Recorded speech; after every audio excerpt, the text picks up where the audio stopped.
दोस्तों आप सभी का मेरे चैनल पर हार्दिक स्वागत और अभिनंदन है। आज हम लोग क्वाड्रेटिक इक्वेशन के एक ऐसे टॉपिक को डिस्कस करने जा रहे हैं जो कि बहुत ही ज्यादा टफ ना ना बहुत ही इजी है। और ये ऑलरेडी हम लोग क्वाड्रेटिक पॉलिनोमियल में डिस्कस कर चुके हैं। ऐसे टॉपिक का यूज करके कैसे क्वेश्चंस फ्रेम होते हैं बोर्ड एग्जाम में, ठीक है ना। तो आज हम लोग जिस टॉपिक को डिस्कस करेंगे वो है find the roots of quadratic equation using factorization method. अब ये मेथड कोई हम लोग के लिए नया तो है नहीं, बहुत ही सिंपल है। लेट्स से हमारे पास एक क्वाड्रेटिक इक्वेशन है। अब क्वाड्रेटिक पॉलिनोमियल की जगह हमारे पास क्वाड्रेटिक इक्वेशन होगी। तो क्वाड्रेटिक पॉलिनोमियल में जैसे हम लोग जीरोस निकालते थे उसी तरीके से हम लोग यहां पे अब क्या निकालेंगे, रूट्स निकालेंगे, ठीक है ना। तो x square plus x minus six is equal to zero, ठीक है ना। ये एक क्वाड्रेटिक इक्वेशन है। ये एक क्वाड्रेटिक इक्वेशन है और इसके रूट्स फाइंड आउट करने हैं आपको। तो सिंपल है, हम क्या करते हैं, a को c से मल्टीप्लाई करते हैं, ठीक है। तो कितना आ गया, 6 आ गया। अच्छा, अब इस b वाले टर्म को यानी मिडिल टर्म को हम ऐसे फैक्टर में तोड़ते हैं। कैसे, दो फैक्टर में इसे ब्रेक करेंगे। कैसे ब्रेक करेंगे कि ये वाला साइन देख लिया नेगेटिव है, यानी इन दोनों नंबर का डिफरेंस कितना आना चाहिए, b के बराबर आना चाहिए। और b कितना है, यहाँ पे 1 है। इसका मतलब हमें क्या दिख रहा है, 3 इंटू टू, 3 इंटू टू 6, और दोनों का डिफरेंस कितना आ गया, 1, जो कि हमें चाहिए। बस यही से मिल गया हमें, वो मिडिल टर्म का फैक्टर कर दिया हमने। Plus 3x minus 2x minus 6 is equal to 0। अच्छा, और इसे थोड़ा सा सॉल्व करेंगे तो यहां से x कॉमन मिला, x प्लस 3 माइनस 2 कॉमन लिया तो ब्रैकेट x प्लस 3 आ गया। Very good. अच्छा, इसे थोड़ा और सॉल्व करेंगे तो x प्लस 3 कॉमन दिख रहा है, कॉमन ले लिया, x माइनस 2 आ गया इज इक्वल टू 0। ठीक, यहां तक की कहानी समझ में आती है। जब हम लोग पॉलिनोमियल में ये चीज पढ़ रहे थे तो इक्वल टू 0 नहीं होता है।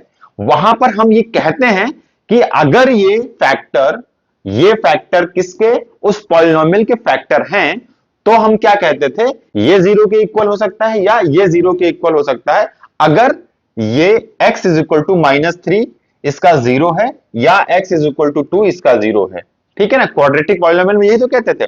बट यहां पे क्या है, ऑलरेडी ये 0 के इक्वल हो रखा है। तो अब हम क्या कहेंगे, if x plus 3 is equal to 0। तो यहां से हमें क्या मिलेगा, x is equal to minus 3। Very good, ठीक है, इसमें कुछ है था नहीं ऐसा। और जब x माइनस 2 जिस दिन 0 के इक्वल हो जाएगा उस दिन हमें क्या मिलेगा, x इज इक्वल टू 2 मिलेगा। इसका मतलब इस वाली क्वाड्रेटिक इक्वेशन के जो दो रूट्स हैं वो क्या हैं, roots of quadratic equation are क्या है, -3 एंड 2। और ये क्या दिख रहा है हमको, दोनों ही रियल हैं और डिस्टिंक्ट हैं। क्या है, रियल है एंड डिस्टिंक्ट है। इसका मतलब ऐसे केस में हम ये कह सकते हैं कि इसका डिस्क्रिमिनेंट भी क्या होगा बच्चा, वो ग्रेटर देन 0 होगा। दोस्तों देखिए, एक चीज हमेशा याद रखिएगा मैथमेटिक्स में कि जब भी कभी आप प्रॉब्लम्स को सॉल्व कर रहे हो, ठीक है ना, ऑफलाइन या ऑनलाइन कहीं पे भी आप सॉल्व कर रहे हो, तो उस क्वेश्चन में जो कुछ पूछा गया है ना वो तो आप डेफिनेटली बताइए, ठीक है ना, वो तो आपको बताना ही है।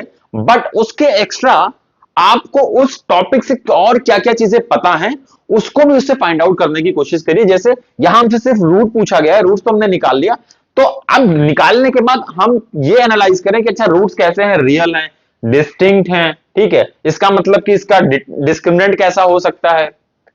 ये दो तीन चीजें आप अपने आप से पूछिए। अगर डिस्क्रिमिनेंट गिवन है तो इसका रूट्स क्या होगा, रूट्स का नेचर क्या होगा, रियल होंगे, इमेजिनरी होंगे, डिस्टिंक्ट होंगे या इक्वल होंगे, ठीक है ना। ये कुछ क्वेश्चंस आप अपने आप से करिए। ऐसे जब आप करेंगे ना तो आपके अंदर एक हैबिट डेवलप हो जाएगी कि क्वेश्चन को किसी भी तरीके से फ्रेम किया जाएगा, आप उसका सोल्यूशन, आप उसका आंसर इजीली फाइंड आउट कर पाएंगे, ठीक है ना। क्योंकि आपका ब्रेन ऑलरेडी वो ट्रेन हो चुका है। क्वेश्चन में कैसा भी पूछा जाएगा, किसी भी टॉपिक पे पूछा जाएगा, किसी भी कॉन्सेप्ट से पूछा जाएगा, आप उसका इजीली क्वेश्चंस का आंसर दे पाएंगे, ठीक है ना। तो ये हमने इसे सॉल्व कर लिया। ये है यूजिंग फैक्टराइजेशन मेथड, कुछ नया नहीं है, ऑलरेडी हम लोग ऐसे कॉन्सेप्ट को डिस्कस कर चुके हैं। अच्छा, एक क्वेश्चन और देखते हैं हम लोग, एक क्वेश्चन और देखते हैं। ठीक है। अब देखिए ऐसे केसेस में होता क्या है, जब कभी इरेशनल नंबर्स आपको दिखते हैं तो आपको ऐसे क्वेश्चंस को डील करने में थोड़ी सी डिफिकल्टी होती है, आपको प्रॉब्लम होती है। बट ऐसे क्वेश्चंस को डील करना ना बहुत ही इजी होता है, बहुत ही आसान होता है। हमें अपने कॉन्सेप्ट को नहीं भूलना है, हमें अपने कॉन्सेप्ट हमेशा याद रखना है। कॉन्सेप्ट क्या कहता है भैया, ए और सी को मल्टीप्लाई करिए, तो ए और सी को मल्टीप्लाई करने पे क्या आया, 5 इंटू 2, इसका मतलब ये 10 आ गया। ठीक, अच्छा अब हम कॉन्सेप्ट क्या कहता है, अगर हम फैक्टराइजेशन मेथड यूज कर रहे हैं कि भैया इस मिडिल टर्म को हमें स्प्लिट करना है, और ऐसे स्प्लिट करना है कि उनका प्रोडक्ट तो कितना आ जाए, 10 आ जाए, और वापस क्या करने पर ऐड, क्योंकि यहां पर ये प्लस का साइन है ना, तो वापस ऐड करने पर वो 7 हो जाए। साफ साफ दिख रहा है, अगर हम 7 को 5 और 2 में ब्रेक करते हैं तो इनका प्रोडक्ट 10 आएगा, और सम करने पर ये 7 आ जाएगा। बस हो गया, सिंपल सा, यही तो हमें फाइंड आउट करना था। अच्छा फिर क्या निकला है, √2x² plus 5x plus 2x plus 5 times √2 is equal to 0। ठीक है, यहां से क्या कॉमन मिल रहा है हमें, x कॉमन मिल रहा है, ले लिया भैया, जो मिलेगा वही तो लेंगे कॉमन। ठीक है, √2 टाइम्स x प्लस 5। अच्छा यहां पर क्या कॉमन दिख रहा है हमको, हमें √2 कॉमन दिख रहा है। ठीक है ना, क्या दिख रहा है, √2 कॉमन दिख रहा है, तो √2 हमने यहां से कॉमन ले लिया। ब्रैकेट में क्या आएगा, √2 times x plus 5 is equal to 0 आ गया। अच्छा अब यहां से हमें क्या कॉमन दिख रहा है, √2 टाइम्स x प्लस 5, ये कॉमन दिख रहा है। ब्रैकेट में क्या आ जाएगा, x plus √2 is equal to 0। बस बड़ा ही सिंपल है, फिर से वही करना है, क्या करना है, if √2 times x plus 5 is equal to 0, तो यहां से x की वैल्यू आ जाएगी क्या, -5 बाई √2। और अगर हम ये कह दें क्या, x plus √2 is equal to 0, तो यहां से x की वैल्यू क्या आ जाएगी बच्चा, माइनस टाइम्स √2, ये आ गया। ठीक है, ये आ गया, ये वो दो रूट्स आ गए, है ना सिंपल सा। ठीक है, तो चलिए एक और क्वेश्चन को डिस्कस करते हैं, तो अब इसके हमें रूट्स फाइंड आउट करने हैं। ठीक है, अब ऐसे केसेस में क्या करना है हमें, सबसे पहले हम इसे ax² plus bx plus c के फॉर्म में लिखना था, जो कि ऑलरेडी लिखा हुआ है। बट इसे क्या थोड़ा सा और सिंप्लीफाई कर सकते हैं क्या, डेफिनेटली कर सकते हैं। हमने क्या देखा कि यहां पे ये फ्रैक्शन में लिखा हुआ है 1/8, हम क्या कर सकते हैं कि हम इसे थोड़ा सा सिंप्लीफाई करके ऐसे फॉर्म में लेके आते हैं जो हमारे लिए थोड़ा इजी है सॉल्व करना। और वो क्या है कि भैया फ्रैक्शन वाला पार्ट गायब हो जाए। ये 1/8 को गायब करने के लिए हमें क्या करना पड़ेगा, इस पूरे को हमें 8 से मल्टीप्लाई कर देना पड़ेगा। ठीक है ना, इसका मतलब इसे भी 8 से मल्टीप्लाई करेंगे और इसे भी 8 से मल्टीप्लाई करेंगे हम। ठीक है ना, इसे भी 8 से मल्टीप्लाई कर देंगे। ठीक है, बहुत अच्छा, इसे 8 से मल्टीप्लाई किया तो ये क्या होगा, 16x² minus 8x plus 1 is equal to 0। पूरी की पूरी इक्वेशन सिंप्लीफाई भी हो गई और टर्म्स में कोई फर्क भी नहीं पड़ा, क्योंकि हमने सब कुछ बैलेंस कर रखा है। देखिए जैसे किसी इक्वेशन को बैलेंस करके चलते हैं ना, तो प्रॉब्लम को सॉल्व करना हमारे लिए इजी हो जाता है, और साथ ही साथ उसका जो रिजल्ट होता है वो भी इंटैक्ट रहता है। ठीक है ना, उस पर भी कोई फर्क नहीं पड़ता है। इसी तरीके से हमारी लाइफ में भी अगर हम हर चीज को बैलेंस करके चलते हैं तो इन रिजल्ट जो होता है वो वही होता है जो हम चाहते हैं, जिसे हम निकालना चाहते हैं। ठीक है ना, चलिए इसे सॉल्व करते हैं हम लोग। बहुत ही अच्छा, फिर से भाई a और c को मल्टीप्लाई किया, कितना आ गया, 1 मल्टीप्लाइड बाई 16 आ गया। यानी कि 8 के हमें ऐसे दो पार्ट में ब्रेक करना है कि जिनका प्रोडक्ट तो कितना आ जाए, 16 आ जाए, बट ऐड करने पर ये क्या है, प्लस का साइन है, इसका मतलब ऐड करने पर 8 आ जाए। तो ये तो बहुत ही सिंपल भैया, 4 मल्टीप्लाइड बाई 4 16 और ऐड करने पर 8 आता है, बस हो गया। यहां से 16x² minus 4x minus 4x plus 1 is equal to 0। ठीक है, थोड़ा और सिंप्लीफाई करेंगे इसे, तो यहां से हमें क्या दिख रहा है, 4x कॉमन दिख रहा है, 4x माइनस 1। अच्छा यहां से -1 कॉमन मिल रहा है, तो 4x minus 1 is equal to 0 हो गया। अच्छा फिर क्या है, 4x माइनस 1 कॉमन ले लिया। अच्छा तो यहां अंदर क्या गया, 4x माइनस 1, अरे ये क्या हो गया, ये 4x माइनस 1 4x माइनस 1 तो सेम हो गया। करेक्ट, इसका मतलब क्या है बच्चा, ये क्या बन गया, बेसिकली हम इसको ऐसे भी लिख सकते हैं 4x माइनस 1 का whole square is equal to 0। इसका मतलब क्या है, यहां पे हमें क्या मिलने जा रहे हैं, एक तो सेम रूट मिलेंगे, इसका मतलब रिपीटेड रूट्स मिलेंगे, इसका मतलब डिस्क्रिमिनेंट जीरो हो जाएगा। क्या हो जाएगा, जीरो हो जाएगा। वेरी गुड, ठीक है ना। अब इसका मतलब ये हो गया, सिंपली कह सकते हैं कि x इज इक्वल टू ये 4x माइनस 1, क्या if 4x minus 1 is equal to 0, तो यहां से x की वैल्यू आ जाएगी 1/4। ठीक है ना, 1/4। और ये क्या होंगे, 2 रियल एंड इक्वल रूट्स। ये हम बता देंगे, लिख देंगे, दिख रहा है बट हम बता देंगे। जब ऐसा बार बार हम बताएंगे तो हमें ये रियलाइज हो जाएगा कि भैया हम जो काम कर रहे हैं वो बिल्कुल सही कर रहे हैं, और सामने वाले को भी पता चल जाएगा। ठीक है ना। अच्छा, इस केस में डी क्या होगा, इस केस में डी क्या होगा, इक्वल टू 0 हो जाएगा। अब ये आप खुद से करके देखिएगा, इसका डिस्क्रिमिनेंट निकालिएगा, और डिस्क्रिमिनेंट निकालने के बाद इसमें देखिएगा कि क्या ये सच में 0 आ रहा है। इसे खुद से चेकआउट करिएगा। ठीक है, करेक्ट, ठीक है। अब हमें लगता है कि आपको फैक्टराइजेशन मेथड यूज करके कैसे रूट्स निकालेंगे, हालांकि ये आपके लिए नया नहीं है, बट फिर भी हम लोगों ने एक बार इसे डिस्कस कर लिया, सो आप इजीली निकाल सकते हैं। करेक्ट, चलिए। बट ये जो क्वेश्चंस पूछे जाते हैं एग्जाम में, ऐसे क्वेश्चंस तो आते ही आते हैं, साथ में कुछ वर्ड प्रॉब्लम बेस्ड भी क्वेश्चंस आते हैं। जैसे एक एग्जांपल लेते हैं, वो ये कह रहे हैं कि दो नंबर का सम, ठीक है ना, मान लेते हैं दो नंबर है n1 n2, इनका सम 27 है, और इनका जो प्रोडक्ट है n1 और n2 का वो है 182। ठीक है, तो उन दो नंबर्स को फाइंड आउट करिए, उन दो नंबर्स को बताइए। ठीक है ना। अब यहां पे आपको ये दिख रहा है कि अगर मैं इनको रूट मान लूं किसी क्वाड्रेटिक इक्वेशन के, तो इसका मतलब ये अल्फा प्लस बीटा गिवन और अल्फा बीटा गिवन है। करेक्ट। इसका मतलब कि हम इसको किसी भी क्वाड्रेटिक पॉलिनोमियल या क्वाड्रेटिक इक्वेशन के स्टैंडर्ड फॉर्म में लिख सकते हैं, और स्टैंडर्ड फॉर्म क्या है हमारे पास, x square minus minus sum of, zeros की जगह पे आप रूट ले लेंगे, plus product of root is equal to 0 कर सकते हैं हम लोग।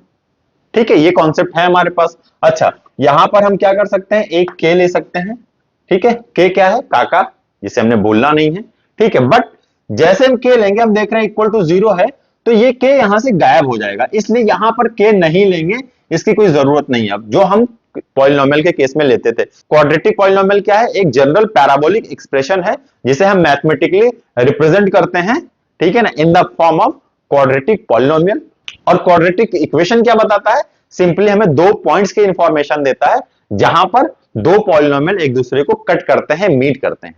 करेक्ट, ये हमें पता है। ठीक है, तो उस के का कोई मतलब नहीं है यहां पे, इसलिए हमने उस के को गायब कर दिया। मैंने इसलिए लिखा था ताकि आपको कंफ्यूजन ना हो कि भैया हमने क्वाड्रेटिक पॉलिनोमियल में तो के लिया था, यहां के क्यों नहीं ले रहे हैं ना, क्यों, इक्वल टू 0 है यहां पे, तो वो तो फिर ऑलरेडी गायब ही होना है ना उसको, तो ठीक है ना, उससे कोई फर्क नहीं पड़ना, इसलिए हम नहीं लेते हैं उसको। ठीक है, ये आ गया हमारे पास। अब यहां से हम लोग क्या कर सकते हैं भैया, एक्स स्क्वायर माइनस सम दिया है हमको 27x, प्लस प्रोडक्ट भी दिया है 182।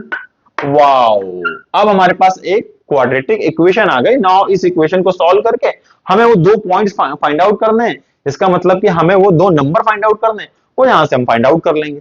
करेक्ट। अच्छा, इसका दूसरा तरीका भी है, क्या कर सकते हैं हम लोग, सम ऑफ रूट्स गिवन है, प्रोडक्ट ऑफ रूट्स गिवन है, यहां से हम डिफरेंस ऑफ रूट्स निकाल लें। वो कैसे निकाल सकते हैं, यहां पे देखिए हमारे पास है फंडा, क्या है, क्या फंडा है, जो ऑलरेडी हम लोग पढ़ चुके हैं अल्फा और बीटा के फॉर्म में, alpha square minus beta square, इसको क्या लिख सकते हैं हम लोग, अल्फा, सॉरी, ठीक है, क्या लिख सकते हैं, अल्फा माइनस बीटा का whole square is equal to alpha plus beta का whole square minus 4 times alpha beta. ये है हमारे पास। अब देखिए सम भी हमारे पास है, प्रोडक्ट भी है, इनकी वैल्यूज लिखेंगे, यहां से हम लोग क्या निकाल लेंगे, फाइनली अल्फा माइनस बीटा निकाल लेंगे।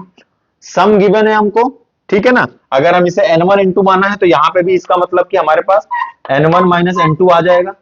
अच्छा, n1 प्लस n2 गिवन है, n1 माइनस n2 यहां से मिल जाएगा, दोनों इक्वेशन लीनियर फॉर्म में आ जाएंगे, इनको सॉल्व कर लेंगे, n1 n2 आ जाएगा। बट हम क्योंकि क्वाड्रेटिक पढ़ रहे हैं तो हम क्वाड्रेटिक वाले फंडे को अपनाएंगे, ये वाला फंडा जब हम लोग लीनियर इक्वेशंस पढ़ेंगे तो वहां पे यूज करेंगे। ठीक है ना, तो आइए वापस चलते हैं, फटाक से अपने इस क्वाड्रेटिक इक्वेशन को सॉल्व कर लेते हैं। अब फिर से वही अपना फंडा, भाई 182 मल्टीप्लाइड बाई 1 कितना आ गया, 182 ही आएगा। अब हमें करना क्या है, इस 27 को ऐसे स्प्लिट करना है कि सम, क्योंकि सम है तो 27 आ जाए और प्रोडक्ट कितना आ जाए 182 आ जाए 182। अब देखिए ऐसे थोड़ा सा बड़ा नंबर है तो अब 182 कैसे लेकर आए, तो एक तरीका तो ये है कि आप इस 182 के फैक्टर निकाल लीजिए, ठीक है ना। 2 से जाएगा कितना आ जाएगा ये 91, फिर 91 को हम 7 से ले जाएंगे तो एक 13 आ जाएगा, फिर 13 से जाएंगे तो ये 1 आ जाएगा, ठीक है।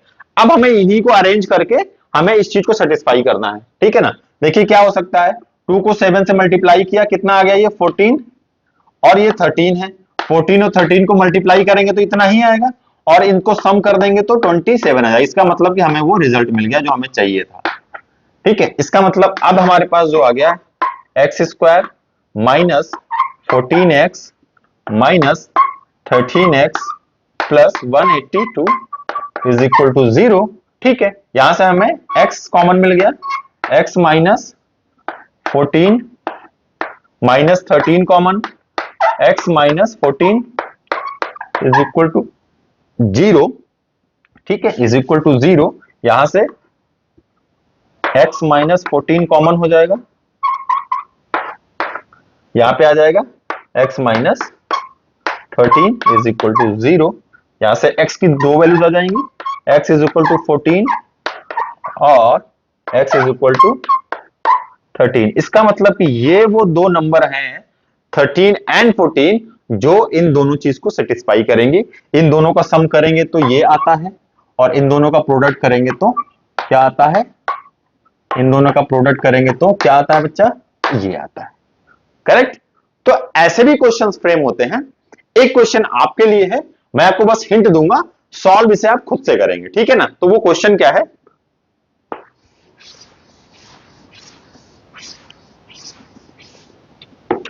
तो एक क्वेश्चन मैं आपको दे रहा हूं, इस क्वेश्चन को आप खुद से सॉल्व करेंगे, मैं बस हिंट दे रहा हूं।